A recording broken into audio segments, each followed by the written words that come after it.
और आईएनडी ने चुनाव आयोग को पत्र लिखा कि इलेक्शन को आगे कर दिया जाए, क्योंकि आप लोगों को पता है अब इन पार्टियों का हरियाणा में कोई वजूद नहीं रहा है। अभी लोकसभा का इलेक्शन हुआ था, आप लोग सब जानते हैं कि बीजेपी ने किस तरह से हरियाणा में विकास कराया, खासकर मेवात की जो बदतर हालत की ऐसा किसी भी पार्टी ने आज तक नहीं की। मैं बताना चाहता हूं, मैं जब चौधरी भूपेंद्र सिंह हुड्डा जी की सरकार थी उस दौर को देखो आप, ये गांव वाले सारे बैठे हैं। जब सरकारी नौकरी निकलती थी बिना खर्ची और पर्ची के, यहाँ के जितने बच्चे लगे मेवात में मेरे ख्याल से किसी गांव के बच्चे नहीं लगे हुए जितने पाटखोरी के बच्चे चौधरी भूपेंद्र सिंह हुड्डा ने लगा। और एक आदमी खड़ा होकर ये कहते हैं कि कांग्रेस के कार्यकर्ता, कांग्रेस के किसी पार्टी वाले ने कोई 5 पैसा भी दिया हो, तो इतने आदमी खड़े हो, मैं टंका की चोट पे कह रहा हूं, कोई खड़ा होकर कह दे मेरा 5 पैसा लगा है। कम से कम 15-20 बच्चे यहाँ लगे, टीचर लगे, कंडक्टर लगे, ड्राइवर लगे, कोई एक बच्चा कह दे अब ये बता दे इस सरकार में इसमें कितने लगे हैं। हाँ भाई गांव वाले बताओ कितने सरकार बच्चे लगे हैं आपके पाटखोरी से, जिसका ये ढिंडोरा पीटती है बीजेपी। हमने बहुत नौकरी दी है, लगा रहे हैं हरियाणा कोस्ट गार्ड रोजगार में, ये तो लगा रहे ठेकेदारी पे। चौधरी भूपेंद्र सिंह हुड्डा ने कह दिया इनको पक्का करके, जैसी सरकार है इनको सबको पक्का करूंगा, रेगुलर करूंगा इनको।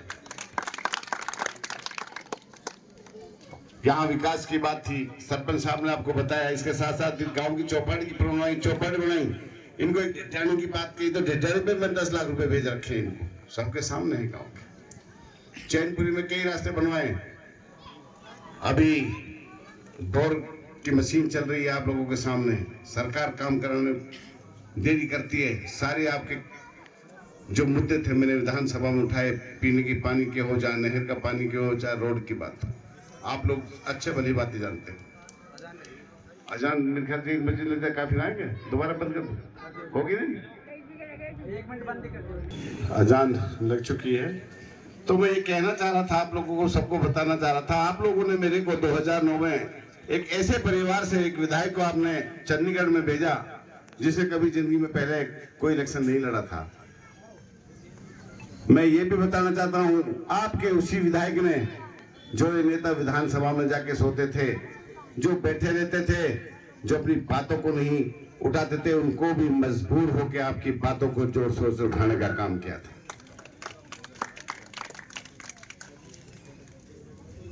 मेरे विधानसभा के साथ साथ 2 विधानसभा और लगती हैं। जब उन विधायकों का बोलने का नंबर नहीं आता था तो मैंने आपकी कोई भी ऐसी बात विधानसभा में नहीं छोड़ी जो इस भोंगी बहरी सरकार के सामने मैंने नहीं रखी हो। चाहे नेशनल हाईवे 248 की बात हो, चाहे स्टेट यूनिवर्सिटी की बात हो, चाहे मेवात कैनाल की बात हो, चाहे टीचरों की बात हो, और जो काला कानून चाहे हमारे ड्राइवर पर लगा उसकी बात हो, चाहे आंगनवाड़ी के वर्करों की बात हो, चाहे पीने की पानी की बात हो कि गरीब लोग 1500 में टैंकर खरीद के पानी पी रहे हैं, चाहे डॉक्टर्स की बात हो, चाहे ट्रॉमा सेंटर की बात हो, चाहे सेक्टर्स की बात हो, चाहे इंडस्ट्रीज की बात हो, चाहे रोजगार की बात हो, मेरी सभी आप क्लिपों को, वीडियो जो क्लिप आई उनको सुन के देख लेना। आपकी ऐसी कोई बात नहीं छोड़ी जो मैंने सरकार के सामने ना रखी हो। मैं ये कहता हूं, विधानसभा में भी कहता था, अब भी कहता हूं, ये हमारे मेवात जिले को हरियाणा का हिस्सा नहीं समझते। यदि हिस्सा समझते तो हमको ये बराबर का हमारा हक देते। अभी पीछे पूरे हरियाणा में इन्होंने सारे फिरनी और शिवधाम में कब्रिस्तान और शमशान घाटों की बाउंड्री वाल मांगी थी। सरपंच बड़े खुश थे कि हमारे मेवात की बाउंड्री वाल हो जाएंगी, मगर एस्टीमेट बना के उनका टेंडर भी लगा दिए थे।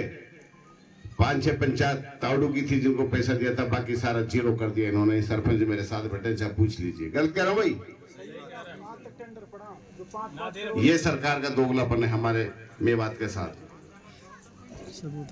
जब सरकार बनती है, मुख्यमंत्री बनते हैं, जब शपथ लेते हैं वो किसी एक धर्म की नहीं लेते, वो 36 बरादरी की हर इंसान की काम करने की शपथ लेते हैं। लेकिन ये बीजेपी की जो सोच है वो कुछ अलग है। हमारे हुड्डा जी ने जो काम किए थे वो आप लोगों के सामने है। हरियाणा में सबसे बड़ी ITI बनाई तो नहू में बनाई, 3-4 पॉलिटेक्निक कॉलेज दिए तो मेवात में दिए, 700-800 करोड़ का जो शहीद हसन का मेडिकल कॉलेज दिया था वो कांग्रेस ने दिया था, जिसमें आज BP और शुगर की भी दवाई नहीं मिलती। मैंने ट्रामा सेंटर की बात उठाई थी कि कोई भी यहाँ बड़गी चौक के आसपास कोई एक्सीडेंट हो जाता है, उसमें मात्र 2-2.5 घंटे होते हैं, ना तो दिल्ली पहुंच पाता ना वो जयपुर पहुंचाते या ट्रामा सेंटर ले जाए। उसके बाद सरकार जवाब देती है, हाउस में तो कहती है कि हमने ट्रामा सेंटर मंजूर कर दिया, और बाद में जवाब देती है कि 18-22 किलोमीटर पड़ता है वहां से नांदेड़ मेडिकल कॉलेज से, वहां में कौन सा ट्रामा सेंटर है जो एक्सीडेंटों का उपचार करता है। ये सब झूठ के परिंदे जो बीजेपी के आप लोगों के सामने है। और अब चौधरी भूपेंद्र सिंह हुड्डा जी जब पीछे आए थे पिछले महीने में 5 तारीख को, तो ये कहा था कि पहली कलम से मेवात को स्टेट यूनिवर्सिटी दूंगा। स्टेट यूनिवर्सिटी जो बच्चे बाहर पढ़ने के लिए जाते हैं,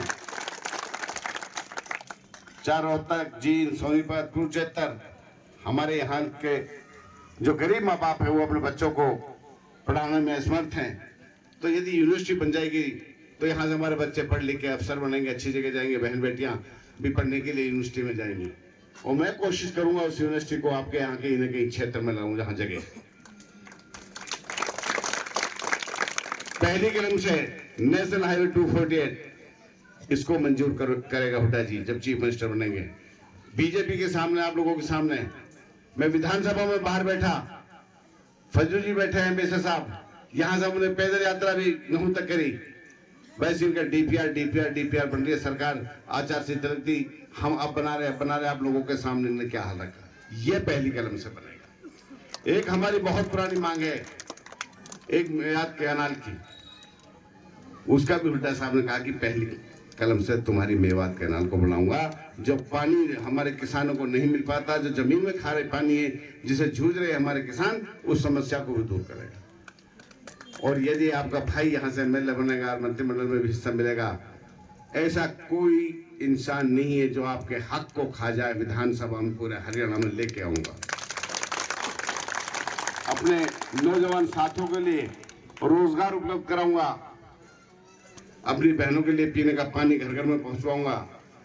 काफी गांव में काम चल रहा है, यहाँ 80 गांव में 260 करोड़ आए, इन्हें काम किया है, लेकिन उसके पर अभी इस पर जो नहीं हुई, उसके लिए मीटिंग ली थी, 31 तारीख दी थी कि हर गली को चेक करेंगे और घर घर में पानी पहुंचाएंगे, यही नगीना में। मगर आचार संहिता लग गया, अब इस बारे में हम नहीं कुछ ज्यादा कह सकते। इलेक्शन के बाद फिर इसके बारे में चर्चा करेंगे। बिजली आपको पूरे टाइम जो शेड्यूल है पूरा मिलता है। कोई सा ऐसा बिजली घर नहीं है जहां 2-2 ट्रांसफार्मर 10 MVA के नहीं रखे हों। पहले 5 या 4 MVA के रखते था, 10 गांवों को तो 4 घंटे इधर देते थे, 4 घंटे दोबारा नीचे। अब कंटिन्यू लाइट चलती है। बताओ, आपको लाइट पूरी नहीं मिल रही होती। आपकी जो समस्या है, मुझे एक समस्या का पता है। मैं ये पूछना चाहता हूं, वो जो पुराने नेता हैं जो मेरे बारे में तरह तरह की बातें करते हैं, कोई तिगावा में रो रहा है, कोई पुराना में रो रहा है, कोई फिरोजपुर में रो रहा है। अरे तुम रोने की बजाय, मेरी बुराई करने की बजाय तुम विधानसभा में रोते, विधानसभा में बात उठाते। जब तुम मंत्री थे तो आज मेरा मेवात इतना नहीं पिछड़ रहा जो आज पिछड़ रहा है। अब ये हमारे भाई इतने बेवकूफ नहीं है जो तुम्हारे रोने पकाने में आएंगे। ये तुम्हारे सारी चालबाजी को समझ सके हैं। ये तुम्हारा पहले जवाब दिया था और ये फिर आने वाले 1 अक्टूबर को फिर आपको ये जो वोट की चोट है उसकी आवाज आपको पता लगेगा कि कितनी गद्दारी आपने इस कौम के साथ की, इन लोगों के साथ की, 36 बरादरी के साथ की है। आप लोगों को पता है, विधानसभा में फोटो आते थे, सोते हुए नेताओं के फोटो आते थे, आज वो रोने का काम करते हैं जनता में। कुछ लोग तो कहते हैं हमने आपसे कमाना है और आपको ऊपर ही खर्च करना है। ऐसे काम नहीं चलेगा। आप लोगों से हम एक ही दरकार करते हैं, एक वोट की। और इंशाल्लाह बाकी का काम मेरा, आपके भाइयों के कामों को मैं करूंगा। कम से कम 20-25 करोड़ रुपए जो मिले, सबकी लिस्ट लेना, सारे बांटे हैं, सबको दिए हैं जैसी जिसकी जरूरत है। 228 करोड़ का कमेटी के माध्यम से नगर ब्लॉक बिल्कुल पिसाया मर रहा था, उसके लिए पानी लाया। कम से कम मुमताज बैठे हैं, 13 करोड़ की इनकी नहर जो 40 साल से नहीं चल रही थी, उनको पक्का कराया, पंप लगवाए, जो आज भरपूर वहाँ के खाद क्या बोलते हैं कि धान बोए जा रहे हैं। मुमताज जी गलत कह रहा हूँ? सबूत रहता है, ऐसे नहीं झूठ नहीं बोलते हवा में।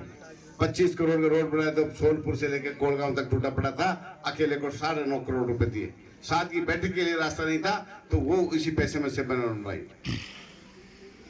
उम्र से लेकर देवड़ा तक रोड निकाला दिए, बैठा भरपूर, वहां के लिए रोड करवाया नया। मगर मैं विपक्ष का नेता था, विपक्ष का एमएलए था। जब सरकार पावर में इस बार आएगी, इस बार 60-65 सीट जीत कर जब चीफ मिनिस्टर चौधरी भूपेंद्र सिंह हुड्डा बनेंगे, आपको कामों की बाछौर लगा दूंगा और आपको किसी के आगे हाथ फैलाने की जरूरत नहीं पड़ेगी। मैं तो यही कहता हूं कि आने वाली 1 तारीख को सब भाइयों से हाथ जोड़ के अपील करता हूं कि कांग्रेस पार्टी को, चौधरी भूपेंद्र सिंह हुड्डा को हम लोग मुख्यमंत्री देखना चाहते हैं, क्योंकि वही आपके सच्चे हमदर्द हैं। जो चौधरी भूपेंद्र सिंह हुड्डा और दीपेंद्र सिंह की सोच है मेवात के लिए, मेरे ख्याल से हिंदुस्तान में क्या, हरियाणा में क्या, कहीं भी सोच नहीं। जितना आप लोगों के लिए वो बातें करते हैं, पूछते रहते हैं। अभी हमारे यहाँ जमीनों को रेट 15-20 लाख हैं। इंशाल्लाह आपकी सरकार बन जाएगी, अपने भाइयों को रात रात में करोड़पति कराएंगे, यहाँ बिल्डर को लेके आएंगे, इंडस्ट्रीज लेके आएंगे। जब तक इंडस्ट्रीज नहीं आएंगी, नौजवानों को नौकरियां नहीं मिलेंगी, हमारे मेवात का उद्धार नहीं हो सकता। हमारे बच्चे बहुत ड्राइवर हैं, आप लोगों को पता कितने एक्सीडेंट होते हैं, कितने परिवार बाप बगैर रहे, बच्चों पे से बाप का साया उठ गया। हम चाहते हैं इंडस्ट्री लगे, बच्चा सुबह जाए अपने शाम को घर आ जाए। हमारी ये सोच है। काम क्या है, आप लोगों के लिए काम करूंगा। 5 साल में ये नहीं कह सकते कि आप पहली बार आए हो। मेरी ख्याल से ये मेरा अपना गांव है, हमेशा ज्यादा वोट दिए, अनगिनत बार आए हूँ। जो गांव की समस्याएं लेके आए, कोई हाथ खड़ा कर दे कि मैंने उस समस्या को दूर नहीं कराया हो, कोई खड़ा कर दे। मैं एक से नहीं पूछा कोई मेरे पास आया हो और मैंने खाली हाथ लौटाया हो। खड़ा करो कोई हाथ जो आया